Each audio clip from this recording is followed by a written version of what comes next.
So, welcome to Mind All Minds.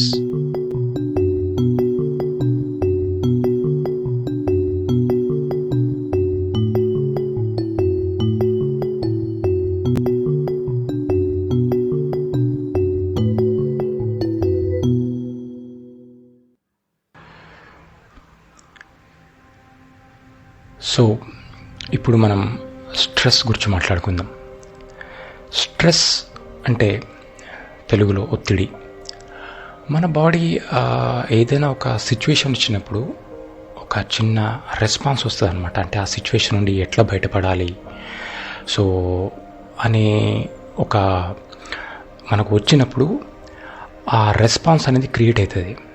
So ఎన్నో రకాల responses create అవుతాయి. అందులో ఒక రెస్పాన్స్ ఈ స్ట్రెస్ అనమాట, మన బాడీ ఇచ్చే రెస్పాన్స్. సో ఈ స్ట్రెస్ అనేది మెయిన్గా రెండు రకాలుగా ఉంటుంది అనమాట. ఒకటి అక్యూట్ అండ్ క్రానిక్. సో బేసిక్గా అక్యూట్ తీసుకుంటే అది షార్ట్ స్పాన్లో వచ్చిపోతుంది అనమాట. అది ప్రతి మనిషి కూడా ఏదో ఒక టైంలో రోజుకి ఒక చిన్నపాటి స్ట్రెస్, అంటే ఫర్ ఎగ్జాంపుల్ ఒక బైక్ మీద వెళ్తుంటే సడన్గా బ్రేక్ వేసినా కూడా, ఏదైనా చూసి సడన్గా బ్రేక్ వేసినాం అనుకోండి, అప్పుడు ఒక రకమైన స్ట్రెస్ తోటి మనం టక్కని బ్రేక్ వేసేయడం అట్లాంటివి. సో ఆ సిచ్యువేషన్ నుండి ఎట్లా బయటపడాలి అనే క్రమంలో వచ్చేదే ఈ స్ట్రెస్ అనమాట, అక్యూట్ స్ట్రెస్ అనేది. సో అది రకరకాలుగా, అంటే రకరకాల సిచ్యువేషన్స్లో రోజు వస్తుంటుంది పోతుంటుంది, దానివల్ల పెద్ద ప్రాబ్లమే ఉండదు.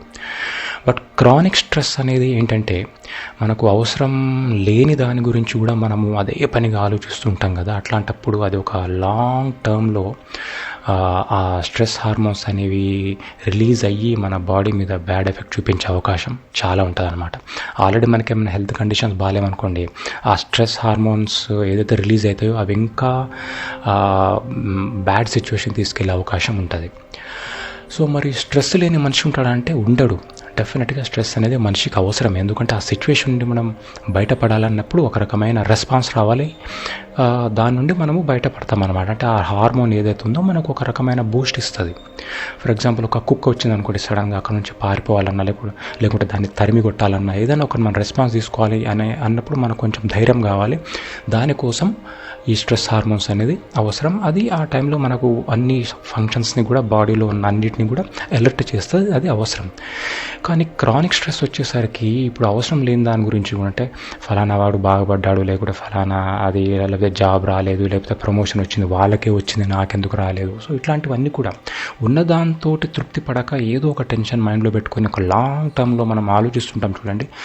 దానివల్ల హార్మోన్స్ అనేవి వాటి యొక్క లెవెల్స్ పెరిగి అవి ఉన్న పార్ట్స్ని కూడా ఒక వాళ్ళ ఫంక్షన్ మీద ఎఫెక్ట్ చూపించే అవకాశం ఉంటుంది. అయితే ఈ స్ట్రెస్లోనే రెండు రకాలు, మళ్ళీ చిన్న చిన్నవి ఒక సబ్ కేటగిరీ తీసుకుంటే యూ స్ట్రెస్ అంటే ఒక మంచి స్ట్రెస్ అనమాట. అంటే స్ట్రెస్ అనేది తీసుకుంటే అది మంచి కోసం అనమాట. వచ్చినప్పుడు మనం ఏదైనా ఒక నిర్ణయం తీసుకోవాల్సిన ఒక మనకు బలం వస్తుంది, అది మంచిది. డిస్ట్రెస్ అంటే ఏంటంటే ఒక బాధాకరమైన సిచ్యువేషన్ అనమాట. అంటే మనకు పనికి మాలిన, అంటే సరే అంటే నిజంగా సిచ్యువేషన్ బాధాకరం వస్తే అది వేరు, కానీ బాధ లేకున్నా కూడా మనం సృష్టించుకుని బాధపడతామే, అట్లాంటిది మాత్రం ఒక డిస్ట్రెస్. అదే క్రానిక్ లాగా లాంగ్ టర్మ్లో ఉంటే మాత్రం బాడీకి ఒక రకమైన డిస్టర్బెన్స్ ఖచ్చితంగా ఉంటుంది.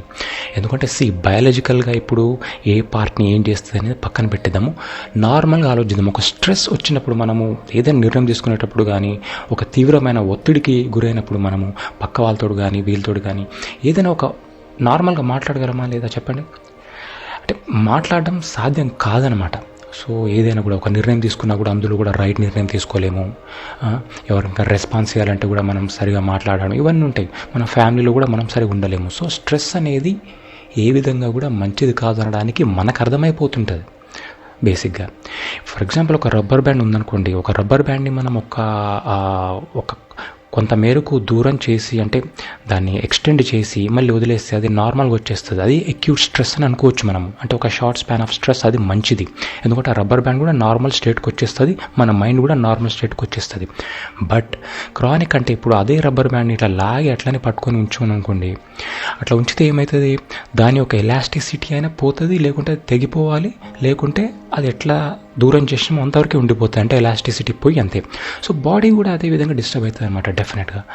సో అది మనం మనసులో పెట్టుకొని మనకు ఏది అవసరము ఏది అవసరం లేదు అని చూసుకొని కొంత స్ట్రెస్ అనేది మనం చేసుకోవడం చాలా అవసరం. సరే, ఇది అందరికీ సాధ్యం కాకపోవచ్చు. అసలు స్ట్రెస్ అనేది ఎందుకు వస్తుందని తెలుసుకున్నప్పుడే మనము దీని నుండి బయటపడే అవకాశం ఉంటుంది. మాట్లాడదాం నెక్స్ట్ ఎపిసోడ్స్లో. బాయ్.